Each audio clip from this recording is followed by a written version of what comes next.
So here I am next to the Cinnamomum burmannii, and you can see that it's got quite sort of smooth bark. And let's have a look up here. I can't actually reach the foliage, but let's have a look at it anyway. The leaves are kind of darker and denser. The foliage is darker and denser than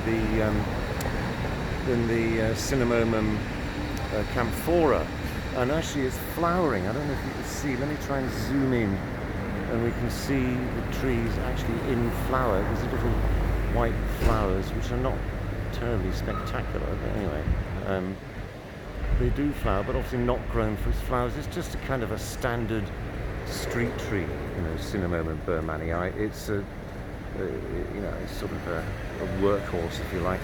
And we can see down here that there's some quite serious damage that's done to the bark there, right? I don't know how that happened, but you can see how the bark is growing. See how it's sort of folding over, and it's trying to cover up that wound. So in a few years that will close up.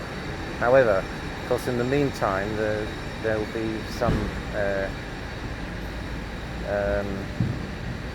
decay will have got into the tree. So I'm not quite sure how that's all going to pan out in the future. Let's just have a quick look at the bark of this is another Cinnamomum burmannii here, and I'm just going to walk up to this Cinnamomum burmannii so you can compare the bark of the Cinnamomum burmannii and the Cinnamomum camphora. Okay, so here's the bark of the Cinnamomum burmannii, like quite smooth bark, and see the dense foliage. As if we go over here and we have a look at the Cinnamomum camphora, we can see that it's got this much rougher bark, almost like an oak tree or something.